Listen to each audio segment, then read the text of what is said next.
자, 누가복음 강의 5번째 시간입니다. 5번째 시간. 오늘 말씀의 제목은 요한을 통해서 본 유대의 전통입니다. 요한을 통해서 본 유대의 전통. 세례 요한의 탄생 얘기는 누가복음에만 나옵니다.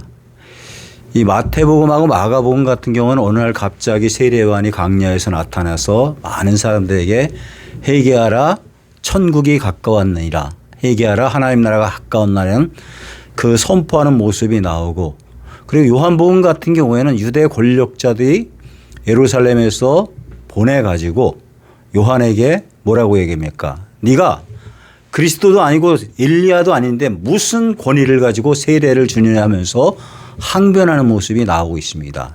근데 누가복음에는 이 세례 요한이 잉태되고 태어나는 모습까지 자세하게 기록되어 있습니다. 사가랴가 성소에서 분향할 때 가브리엘 천사가 나타나서 내 아내가 아기를 낳을 것이다. 그런데 그 아기가 어떤 아기입니까? 보통 아기가 아니라는 메시지로 함께 해주죠.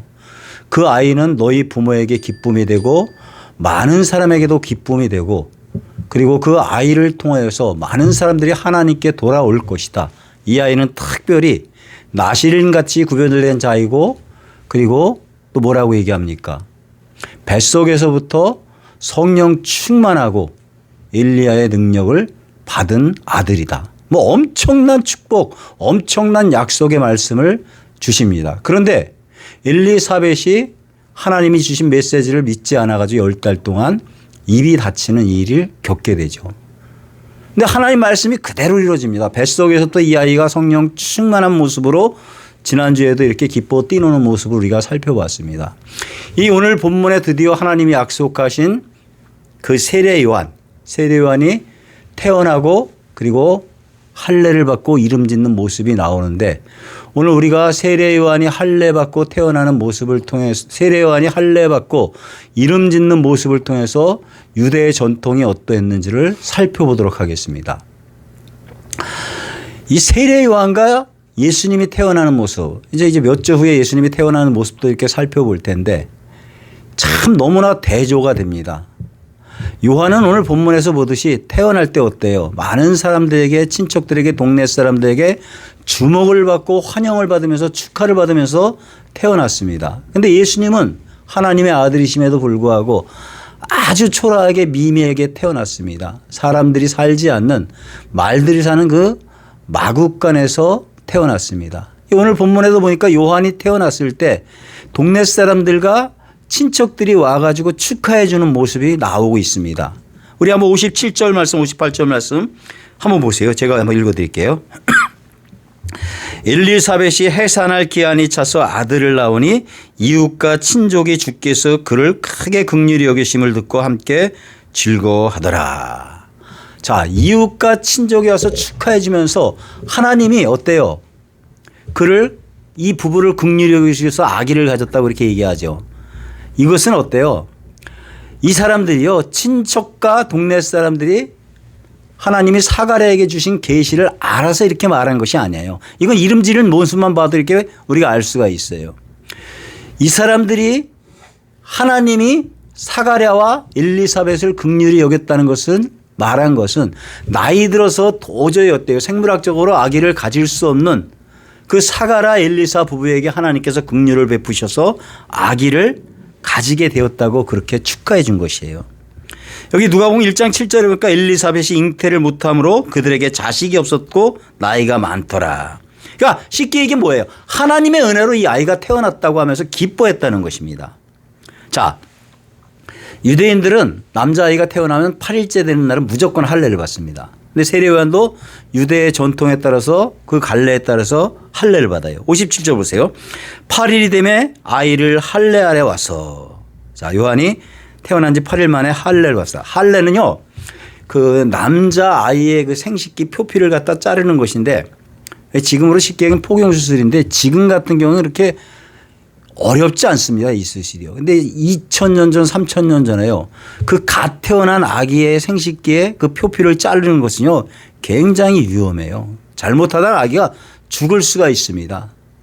근데 뭐 4000 전에 모세가 태어날 때도 그 아기를 전문적으로 받는 산모와 산파가 있었듯이 이 2000년 전이나 3000년 전이나 할례를 전문적으로 행하는 그 유대 자료를 보면 그 처소가 있었습니다.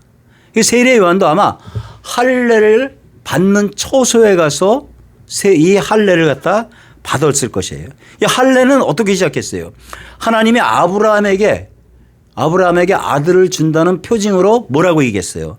창세기 17장 10절에 보니까 너희 중에 남자는 다 할례를 받으라. 이것이 나와 너희의 후손 사이에 지킬 내 언약이라. 자, 자식 주겠다는 언약에서 시작된 게 할례예요.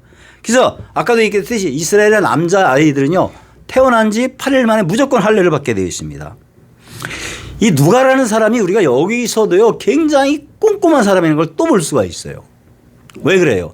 누가는요, 유대인이 아니기 때문에 할례를 받을 필요도 없고 할례에 대해서 그렇게 관심을 가지지 않아도 됩니다. 그런데 이 할례에 대해서 누가가 기록을 했다는 것이에요. 여러분, 할례가요, 유대인들에게는 별 문제가 되지 않는데 이 할례가 어때요? 이방인의 구원을 갖다 받는 데 있어서 발목을 잡은 적이 있습니다. 이 할례가 굉장히 아주 중요한 사건이 있었어요. 그때가 언제예요? 예? 바울이요, 이방 최초로 세워진 그 안디옥 교회하고 그리고 소아시아의 그 어때요? 그 비시디안, 안디옥, 이고니온, 누스라를 다니면서 이방인에게 복음 전하면서 우리가 구원받는 것은 예수 그리스도의 십자가에 의만 믿으면 구원받는다고 그렇게 복음을 전했습니다. 그렇게 다니면서 십자가에 의만 믿기만 하면 누구든지 구원을 받을 수 있다 그랬는데 이 안디옥 교회가 엄청나게 부흥을 이루자 그 예루살렘에서 몇몇 사람들이 그 유대인들이 안디옥 교회에 와가지고 그 안디옥 교인들의 모습을 봤습니다. 뭐 좀 시기를 한 건지 좀 배가 아픈 건지 좀 잘난 척을 하고 싶었는지는 잘 모르지만 이 사람들이 뭐라고 얘기했어요? 예? 너희들이 예수를 믿어도 이걸로 구원받는 것이 아니다. 하나님의 구원은 뭐라 그랬어요? 모세의 율법을 지키고 할례를 받아야지 받는다고 그렇게 얘기했어요. 여러분, 이게요, 우리는 지금 어때요? 로마서하고 갈라디아서를 받았기 때문에 별 문제가 되지 않지만요, 이 유대인들이 말한 이 사람들 쉽게 뭐예요? 구원을 갖다 자기들이 가지고 있는 그 율법을 교리화시켜서 연결시켜 가지고 이 유대인들이 아닌 이방인들에게 굉장히 혼란을 준 것이에요. 이 사람들은 바울에게 복음을 받고 예수 그리스도의 의를 믿기만 하면 구원받는다는 그 말씀을 받아들이고 성령의 임재 가운데서 구원의 감격과 기쁨을 누리면서 어려운 가운데서 핍박 가운데서도 신앙생활하면서 기쁨을 누렸는데 예루살렘에서 온 유대인들이 하나님의 구원은 그렇게 받는 게 아니다. 예수 믿어도 모세의 율법을 행하고 할례를 받아야지 구원받는다 그랬으니 이게 얼마나 이게 혼란했겠어요. 이건요, 예루살렘 교회뿐만이 아니라 이 바울하고 바나바도 굉장히 영적 리더들도 갈등이 있었어요. 그래서 이걸 놓고 이 사람들끼리 엄청나게 토론합니다. 우리가 구원받는 것은 예수 그리스도의 십자가의 의만 믿으면 구원받는다. 아니다. 예수 믿어도 할례를 받고 모세의 율법을 지켜야 한다. 이게 우리 유대인들의 전통이다 그러면서 이게 아주 그냥 빡시게 갈등하면서 토론을 벌였는데 결정이 되지 않아요. 이걸 어디다 붙여요? 이거를 예루살렘 교회에다 붙여가지고 베드로 사도와 야고보 사도에게 붙어가지고 이 문제를 갖다 해결해 달라고 안건을 갖다 보냅니다. 자, 그런데 여러분, 이 유대인들이 말하고 있는 이 모세의 율법과 할례를 받아야 구원받습니까? 이들의 주장이 옳은 주장입니까? 아까도 얘기했듯이 우리는 이미 로마서와 갈라디아서를 통해서 하나님의 의로 예수 그리스도 믿음으로 말미암아 구원받는 그 사실을 너무 잘 알고 있는데 이 사람들에게 있어서는 이건 굉장히 충격이에요. 그런데 결론부터 얘기하면요, 이 유대인들이 말한 그 모세의 율법과 할례를 받아야지 구원받는다는 건 잘못된 것이에요. 왜 잘못됐어요? 이 율법과 이 아주 그냥 은혜를 설교하면은 아주 체질적으로 싫어하는 사람이 있는데 이걸 우리가 잘 구분해야 돼요. 여러분, 이스라엘 백성들이 구원받은 다음에 하나님께서 율법을 줬죠. 그죠? 구원받기 전에 율법을 줬다면 어때요? 출애굽하기 전에 애굽에서 줬어야 돼요. 근데 애굽을 벗어날 때 그들이 어떻게 구원받았어요? 어린 양의 피를 문설주에 바르고 그 바른 집은 어때요? 재앙을 면하고 다 해방됐어요. 구원받았어요. 그죠? 그 어린 양의 유월절 어린 양은 누구를 상징해요? 예수 그리스도네요. 예수 그리스도의 십자가 보혈의 피로 우리는 구원을 받았습니다. 그러니까 그렇게 애굽에서 출애굽시키고 난 다음에 율법을 준 게 어디예요? 홍해를 건너고 시내산 아래 가가지고 하나님께서 이스라엘 백성들을 모아놓고 언약식을, 이 언약에 대해서도 이게 다음 주나 다다음 주에 제가 한번 자세하게 한번 또 다룰 예정이에요. 언약식을 치르고 난 다음에 출애굽기 19장에 보면 율법을 준 모습이 쭉 나옵니다. 어떻게 시작돼요? 하나님이 이스라엘 백성 모세를 통해서 이스라엘 백성들을 모아놓고 언약식을 치르죠. 그죠? 율법을 지르기 위해서. 너희들 지금부터 내가 하는 말 잘 들어라. 너희들 지금부터 내가 하는 말 똑바로 들어라. 내가 애굽에서 너희들을 여기까지 어떻게 있는지 두 눈으로 똑바로 봤지. 너희들이 애굽에서 나올 적에 칼 한 자루 썼냐? 총 한 자루 썼냐? 애굽의 군대하고 싸움을 하게 됐냐? 내가 애굽에 10가지 재앙을 내리고 융단 폭격을 해가지고 내가 너희들을 빼냈지. 낮에는 구름 기둥으로 밤에는 불 기둥이 된다고 홍해를 그냥 마른 땅같이 갈르게 하고 반석에서 물이 나오게 하고 하늘을 열어서 매일마다 너희들이 먹을 걸 만나 미책을 쏟아부은 거 똑똑히 잘 보았지. 그리고 아말렉과 전투를 치를 때 너희들의 힘으로 너희들의 능력으로 싸웠냐? 아니다. 내가 도와줬지. 너희들이 이걸 잘 보았지. 예, 보았습니다. 그럼 앞으로 너희들 내가 하는 말 잘 듣고 내가 너희들에게 주는 법을 잘 지키겠느냐? 너희들 약속의 땅 가나안 땅 들어가면 이제는 나하고 약속한 거 내가 준 법대로 지킬 것을 맹세하느냐? 너희가 나를 하나님으로 인정하느냐? 예, 인정하겠습니다. 그래서 하나님께서 이스라엘 백성들에게 뭐예요? 모든 민족에 뛰어난 민족으로 삼고 내 자녀로 삼겠다면서 제사장 나라 삼겠다면서 그들에게 뭘 줬어요? 19장부터 보면 모세의 율법을 계속해서 주는 모습이 나와요. 그러니까 율법은 뭐예요? 구원받은 다음에 하나님께서 이스라엘 백성들에게 주었다는 것이에요. 주었다는 것이에요. 할례도 마찬가지예요. 할례도요. 쉽게 얘기하면 율법을 지켜서 구원받은 게 아니라는 것이에요. 하나님께서 당신의 백성들을 구원하시고 난 다음에 율법을 지켰는데 이걸 유대인들이 바꿔놓은 거예요. 거꾸로요. 할례도 마찬가지예요. 할례도요. 이 사도 바울이 로마서를 쓸 때 이 할례를 갖다 누구를 인용했습니까? 창세기 15장에서 아브라함을 갖다 인용해서 아브라함이 하나님을 믿으니 의롭게 여겼다 그랬어요. 자, 여기 창세기 15장 6절 말씀을 인용하면서 로마서 4장 3절을 보니까 성경이 무엇을 말하느냐? 아브라함이 하나님을 믿음에 그것이 그에게 의로 여겨진 바 되었느니라. 무슨 얘기예요? 하나님을 믿었기 때문에 구원받았다는 것이에요. 아브라함이요. 그리고 난 다음에 구원받고 난 다음에 창세기 17장 가서 자식을 준다는 아들을 준다는 그 언약으로 할례를 갖다 받게 했다는 것이에요. 그러니까 할례도 뭐예요? 구원받은 다음에 주는 거잖아요. 그러니까 할례도 구원의 수단이 아니라는 것이에요. 할례는 구원받은 조건이 아니라 구원받은 사람이 해야 될 증표라는 것이에요. 이걸 우리식으로 이렇게 하면 이렇게 표현할 수 있어요. 여러분 세례 받는다고 구원받아요? 예? 아니잖아요. 세례는 어때요? 구원받은 사람들이 내가 이제부터 하나님 자녀로서 하나님 말씀대로 살겠다는 그러한 언약식이잖아요. 그죠? 이 로마서에서 분명히 사도 바울은 모세의 율법과 할례가 구원의 수단이 아니라는 것을 잘 설명해 줬어요. 그 율법은 뭐예요? 율법은요. 예? 율법과 할례는요. 율법과 할례는 뭐예요? 구원받은 백성이 하나님의 자녀로서 살아가야 될 도리를 갖다 말하는 것이에요. 그래서 구원받은 사람들이 어때요? 우리가 주일 성수 안 하고 예배 안 드리면 구원 못 받습니까? 아니에요. 근데 내가 구원받은 자로서 예배 안 드리고 엄한 데 가고 놀러 가면 어때요? 마음이 찢어지고 불편하죠. 이 작동이 안 되는 사람은 뭔가 좀 고장이 난 사람들이야, 요즘이요. 율법은요, 구원받은 사람이 하나님의 자녀로서 마땅히 살아가야 될 도리입니다. 물론 이 언약을 했어도요. 이게 뭐 다음에 살피겠지만 이 사람들이 약속 지키는 사람들이 아니에요. 뭐 우리도 똑같잖아요. 이거요. 할례도 구원이 아니라 하나님의 자녀라는 표예요. 표예요. 아마 그 당시에 그 유대인들은 소변을 보면서 남자들은 그걸 소변 볼 때마다 내가 하나님의 자녀라는 걸 사인을 갖다 이 표를 갖다 봤을지도 몰라요. 근데 이게 유대인들이 순서를 바꿔놓은 것이에요. 율법을 지켜야지 구원받는다는 거예요. 그래서 이 문제 때문에요. 이게 큰 문제예요. 만약에 여러분 생각해 보세요. 율법을 지켜야지 할례를 받아야지 이방인들이 구원받는다면요. 그동안 바울이 어때요? 안디옥 교회에서 그리고 소아시아의 그 비시디아 안디옥 이고니온 루스트라에서 예수를 믿음으로 말미암아 구원받는다는 그 복음은 어때요? 다 가짜가 돼요. 무효가 됩니다. 이건 심각한 것이에요. 심각한 것이에요. 그래서 이 문제를 갖다 예루살렘 교회에 상정했는데 그 초대교회 예루살렘 교회에서 담임 목사가 누구였습니까? 베드로 사도하고 야고보하고 공동 목회를 했죠. 그래서 이 안건을 가지고 이 할례를 받고 모세의 율법을 지켜야지 구원받는다.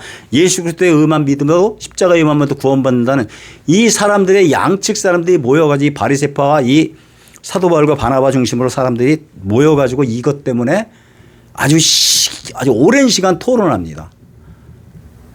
이 총회를 갖다가 최초 신약성경 최초의 총회를 갖다 하면서 베드로하고 야고보 사도가 이쪽 의견도 듣고 이쪽 의견도 들으면서 오랜 시간 하나님의 뜻이 뭔가를 갖다가 굉장히 고민하다가 베드로가 발표하죠. 그죠? 베드로가요. 베드로가 뭐라고 발표했어요? 예? 너희도 율법을 지키지 못하고 나도 율법을 지키지 못하고 우리 조상들도 오랜 시간 이 율법을 지키지 못하고 살았는데 왜 우리가 지키지 못하는 그 율법을 율법도 모르는 이방인들에게 고리를 사가지고 멍에를 갖다 쥐게 하려고 하느냐. 왜 저 사람들에게 그 율법의 멍에를 갖다 뒤집어 씌우려 하느냐 하면서 베드로는 정직하게 말합니다. 이 보통 토론하면 어때요? 너는 틀리고 나는 틀렸다 그러는데 사도 바울은 뭐라고 해요? 아니, 사도 베드로는 뭐라고 했어요? 우리 조상도 못 지키고 나도 못 지키고 너희도 못 지키는데 굉장히 정직하잖아요. 왜 그 못 지키는 율법의 멍에를 갖다가 이방인의 목에다 걸어가지고 방울을 달고 그들까지 왜 힘들게 만들려 하면서 정확하게 얘기를 합니다. 정직하게. 뭐라고 얘기해요? 한번 잘 들어보세요. 사도행전 15장 11절 말씀인데 그러나 우리는 그들이 이방인이죠. 우리와 동일하게 주 예수의 은혜로 구원받은 줄을 믿노라. 자, 그러나 우리는 그들이 우리와 동일하게 주 예수의 은혜로 구원받은 줄 믿느라. 우리가 하나님의 은혜로 구원받은 것이지 율법을 행해서 구원받은 것이 아니고 하나님의 은혜로 구원받은 것이다. 이방인이나 우리나 다 예수 그리스도의 은혜로 구원받은 것이지 율법을 향해서 구원받은 것이 아니라고 선포를 했다는 것이에요. 똑같이 이 베드로 사도하고 공동 목회를 했던 야고보도 똑같은 말을 하죠. 야고보는 근데 세 가지 조건을 행세해요. 우상을 숭배하면 안 된다. 그리고 간음하면 안 된다. 간음은 육체와 우리 영혼을 더럽히고 그리고 피를 멀리하라. 그 생명 존중. 그러니까 우상 숭배의 문제 그리고 간음 생명, 목숨, 내 목숨이 중요하듯이 다른 사람의 생명을 갖다 존중히 여겨야 된다. 그러면서 나머지 거에 대해서는 자유함을 갖다 줬다는 것이에요. 이렇게 해서 이 문제가 해결돼요.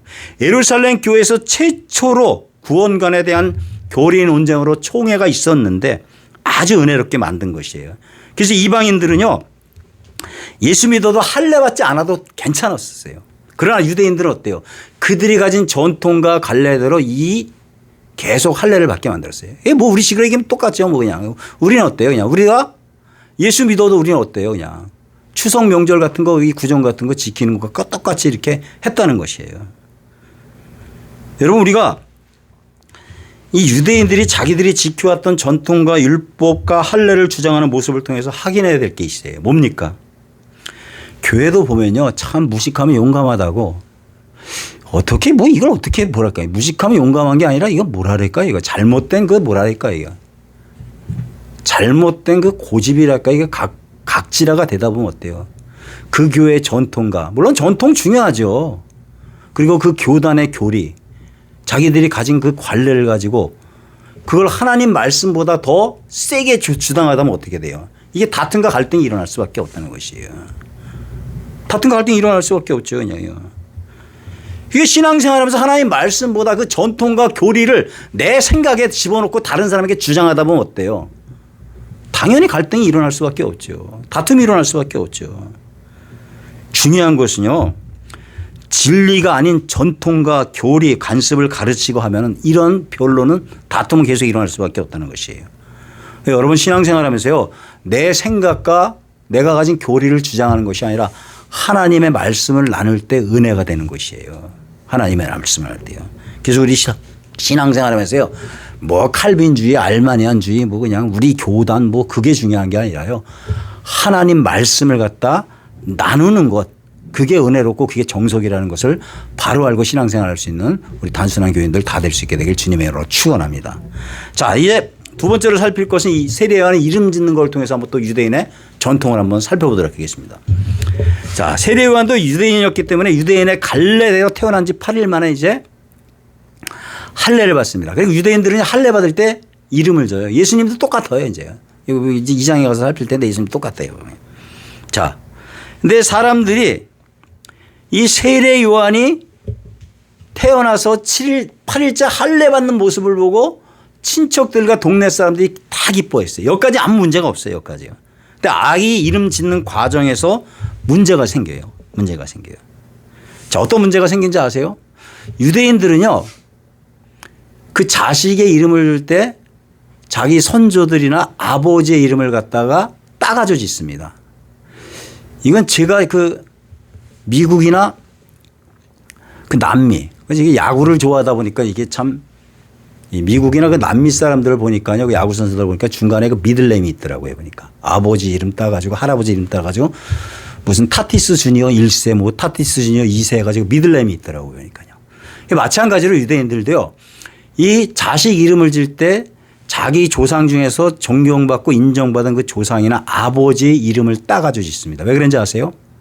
이 사람들이 바벨론 포로로 끌려가 가지고 그 전쟁통에 그냥 죽다 보니까 자기 혈통이 다 끊어질 것 같아 가지고, 그러다 보면 자기 혈통이 끊어질 것 같으니까 그 바벨론 포로 이후에 이 사람들이 자식의 이름을 줄 때 아버지나 조상들 중에서 존경받는 사람을 갖다 이름을 갖다 따서 지었어요.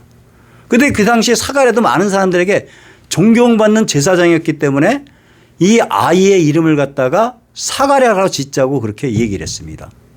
이 사가랴나 요한이나 다 이름이 좋은 이름이에요. 사가랴는 하나님이 기억하신다는 말이고 요한은 하나님이 은혜롭다는 말이에요. 하나님은 은혜롭다는 말이에요. 둘 다 좋은 말이에요. 그런데 그 친척들과 마을 사람들이 똑같이 엘리사벳에게 이 아이의 이름을 갖다 사가랴라고 하니까 엘리사벳이 뭐라고 얘기했어요? 예?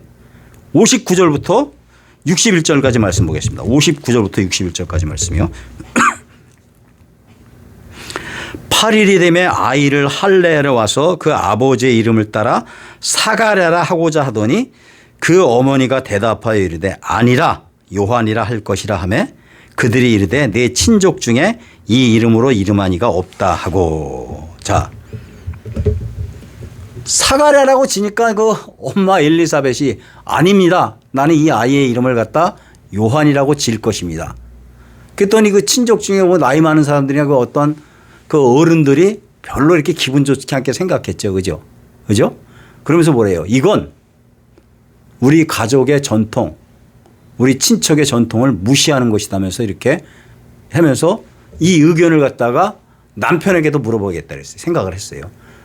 이 남편 사가랴가 10개월 동안 그냥 입이 먹어가지고 벙어리가 되다 보니까 엘리사벳이 자기 마음대로 한다고 이렇게 생각을 갖다 했던 것 같습니다. 그래서 남편에게 묻죠. 남편에게요. 자, 사가랴는 그래도 남편은 우리 말을 듣겠지 하면서 사가랴의 의견을 묻습니다. 사가랴 잘 들으시오. 잘 들으시오. 당신 부인이 아기 이름을 요한이라고 짓었는데 당신 생각도 똑같으냐? 이렇게 물어봤어요. 이 사람들은 답을 이미 결정하고 물은 거죠. 그죠? 당신 아내가 우리 가문의 전통을 갖다 무시하고 아기 이름을 갖다가 요한이라고 짓는데, 아버지 사가랴 당신 생각은 틀리죠. 이렇게 얘기한 것이에요. 그렇게 물어본 것이에요. 그러니까 사가랴가 말을 못하니까 서판을 가져오라 했어요. 서판을 갖다. 뭐 사실 그렇지 않아요? 사가랴가 그 성소에서 하나님의 주신 메시지 계시 받은 것을 갖다가 입이 벙어리가 돼가지고 말은 못했지만 자기 아내 엘리사벳에게 당신에게 아기를 준다 그랬고 그 하나님이 그 이름을 갖다 요한이라고 지어주셨다. 이미 지어주셨다 하면서 뭐예요? 뭐 그냥 글자로 써서 말을 못하니까 이렇게 해가지고 얘기를 글자로 이렇게 보여주면서 뭐 바디랭귀지 써면서 얘기를 갖다 했겠죠. 그냥요. 그죠? 그 서판을 딱 가져오라니까 뭐라 그랬어요? 거기다 뭐라고 썼어요? 요한이라고 딱 썼잖아요. 요한이라고요. 이건 사가랴 부부가요 이미 그 아들의 이름을 하나님이 지어주셨기 때문에 이 아이는 우리가 생물학적으로 도저히 아기를 가질 수 없는데 하나님의 은혜로 생긴 아이고 하나님이 주신 아이기 때문에 하나님은 은혜로운 분이라는 그 뜻으로 우리가 요한이라고 이미 결정했다고 얘기한 것이에요. 그러면서 사가랴가 혀가 풀리면서 말을 합니다. 63절 64절 또 보겠습니다. 63절 64절이요. 그가 서판을 달라하여 그 이름을 요한이라 쓰매 다 놀랍게 여기더라. 이에 그 입이 열리고 혀가 풀리며 말을 하여 하나님을 찬송하니. 자, 사가랴는 나이 많은 자기 아내 엘리사벳에게 아기를 주겠다는 그 하나님 말씀을 믿지 못해가지고 10개월 동안 말을 못했습니다. 여러분 가만히 한번 생각해 보세요. 일단 말은 못하지만 그래도 사가랴가 얼마나 많은 것을 갖다 생각했겠어요. 그리고 진행되는 일들을 보니까 정말 하나님이 말씀하신 대로 그대로 진행되잖아요. 아기가 그냥 뱃속에서부터 성령 충만해가 뛰어놀지. 그러다 보니까 이 사가랴는 어때요? 회개하고 내가 하나님 말씀 믿지 못한 거 잘못해 주세요. 잘못했습니다. 용서해 주세요 하면서 그리고 그 다음부터는 어떻게 했어요? 하나님이 천사를 통해서 주신 그 예언의 메시지를 자기 마음속에 깊이 담아놓고 있었을 것이에요. 그리고 난 다음에 입이 열리자마자 이제 하나님을 찬양하는데 이 하나님 찬양하는 모습은 다음 주에 이렇게 살피도록 하겠습니다. 여러분 이 요한의 이름을 짓는 장면을 통해서 우리가 생각해야 될 게 있어요. 뭐예요? 아기 이름을 어떻게 지을까 하고 사가랴하고 엘리사벳하고 먼저 엘리사벳하고 그 친척 어른들과 그 가족들 여러 사람들이 이게 논쟁이 벌어졌죠. 그죠? 예? 여러분 이 모습을 통해서 우리가 생각할 게 뭐예요? 이게요. 우리가 보기에는요. 하나님 말씀 따라서 그대로 짓는 것이 쉬운 것 같지만 이게 쉬웠겠어요? 분위기를 한번 생각해 보세요. 이게 쉬웠겠어요? 유대 집안의 전통에 따라서 어른들은 사가랴라고 이름을 갖다 지으라고 했는데 엘리사벳은 어때요? 그 친족들과 가족들의 전통을 무시하고 아니다. 요한이라고 짓는다 그랬는데 이게 쉬웠겠습니까? 예? 쉽지 않았어요. 그런데도 이들이 고집스럽게 그 사람들에게 욕을 먹고 비난을 받을 각오를 해도 하나님이 말씀하셨기 때문에 하나님 말씀 따르겠습니다 하고 요한이라고 순종할 수 있었다는 것이에요. 10개월 동안 어때요? 말은 못했지만 이 두 부부가 어때요? 하나님이 주신 계시, 하나님이 주신 메시지를 갖다 마음 깊이 품고 놓치지 않았기 때문에 그 아들 이름을 지을 때 주변에 만만치 않은 항거가 있었고 반대하는 의견이 있었지만 그들이 끝까지 하나님 말씀 붙잡았기 때문에 아닙니다. 이 아이의 이름은 요한입니다. 하나님의 은혜로 주신 자식입니다고 그 이름을 갖다 지을 수 있었다는 것이에요. 손가락질 당할 수 있어요. 그리고 이 나이 먹어가지고 고령에 낳은 이 아들이 얼마나 귀한 아들이겠어요. 그런데 이 아들이 나중에 사람들에게 손가락질 당할 수 있어요. 저놈은 우리 집안의 전통을 갖다 무시하고 참 유대인들 전통 좋아하는 것 같아요. 참 전통 엄청 좋아하는 것 같아요. 무시하고 이름을 갖다 요한이라고 지은 놈이라고 해서 그 귀한 아들이 사람들에게 친척들에게 비난을 갖다 받을 수 있음에도 불구하고 끝까지 하나님의 말씀 붙잡았다는 것이에요. 결정적인 순간에 어때요? 사람들 눈 의식하지 않았다는 것이에요. 사가랴 부분은 정말 중요한 순간에 가문의 전통과 친척들의 말을 든 것이 아니라 하나님 말씀으로 결정했다는 것이에요. 아까도 얘기할 때요. 이게 쉬운 결정이 아니에요. 모든 사람이 할 때 나만 아니올시다는 게 이게 쉬워요? 안 쉬워요. 옛날에 무슨 광고가 뭐예요? 나는 모든 사람들이 예스 할 때 아니다 하는 사람이 나는 좋다. 뭐 그런 광고가 있었던 것 같은데 여러분 모든 사람이 예스 할 때 내가 아니다라고 대답하는 게 이게 쉬워요? 안 쉬워요 이거요. 괜히 말 잘못하면 짱구돼요 혼자요. 그리고 그 조직에서 왕따 당할 수 있습니다. 이거요. 근데 이게 옳은 길이고 옳은 것이라고 하나님 말씀하셨기 때문에 하나님 말씀 붙잡고 선택했다는 것이에요. 근데요. 오늘날 크리스찬들이요. 어떻습니까? 하나님 믿는다고 하면서 이 길로 가지 않아요. 이 길로 가지 않아요. 하나님 말씀보다 어때요? 살아가는 모습을 보면요. 그 현실의 나의 이권과 사람들의 눈을 더 의식하지요. 하나님 말씀 안 붙잡니다. 안 붙잡습니다. 여러분 크리스찬들이 인생 살아가는 기준이 무엇입니까? 물으면 말로는 다 하나님 말씀이라 그래요. 말로는요. 살아가면서 이게 쉬워요? 여러분 삶에 있어서 정말 하나님이 여러분 삶에 하나님 말씀이 중심입니까? 하나님 말씀이 여러분 삶에 있어서 가장 최고의 가치로 삼고 살아가느냐는 것이에요. 이걸 한번 우리가 이 시간 오늘 사가랴 엘리사 부부가 아들 이름 지으는 모습을 통해서 내 자신의 모습을 한번 정직하게 돌아봤으면 좋겠습니다. 오늘 사가랴 부부가 아기의 이름을 요한이라고 한번 짓는 모습을 통해서 우리 삶 속에서 그 어떤 것보다 나도 역시 하나님 말씀의 가치관을 최고로 여기면서 신앙생활하고 있는지 정직하게 한번 우리 모습을 돌아보고 혹시 내 삶에 있어서 내 신앙 가치에 있어서 말씀보다 돈, 사람을 더 의식하고 체면 이런 것을 더 의식하는 삶을 살았다면 우리의 빗나갔던 방향을 갖다 다시 한번 점검하고 하나님 말씀이 우리 삶의 가치 중에 최고의 가치로 삼을 수 있는 그러한 은혜가 있게 되기를 소망합니다. 자, 이제 말씀 마무리합니다. 오늘 우리는 세례 요한이 탄생하면서 할례 받고 이름 짓는 모습을 통해서 유대인들의 전통과 관례를 살펴보았습니다. 우리가요 신앙생활하면서요 잘못하다 보면 하나님 말씀보다 그 전통과 교리를 갖다가 더 앞세우다 보면 나도 모르게 빗나갈 수가 있습니다. 우리가 가지고 있는 전통과 관례가 교리가 다 옳은 것인지 그른 것인지를 한번 돌아볼 필요가 있다는 것이에요. 여러분 생각해 보세요. 유대인들이 예수님 왜 죽였어요? 예? 그놈의 전통이 뭐라고? 그놈의 율법이 뭐라고? 가끔 가다 보니까 이 율법을 갖다 개무시하는 그 아주 무식한 목사들도 있는데 율법은 유대인들에게만 있다 그래요. 유대인들만 지키는 것이라고 얘기하는데 그래요? 아니에요. 하나님의 아들 예수님도요. 이제 앞으로 한번 보세요. 율법을 지킬 필요가 없음에도 철저하게 율법을 지키신 분이에요. 왜? 그 율법의 사슬에 매여서 살고 있는 우리를 갖다 해방시키려고 하나님이 스스로 그 율법을 지키시고 그 하나님이 인간의 몸을 갖다 가두고 들어오셨는데 얼마나 살아가기가 불편하셨겠어요. 그런데 그 율법을 갖다 지키셨다는 것이에요.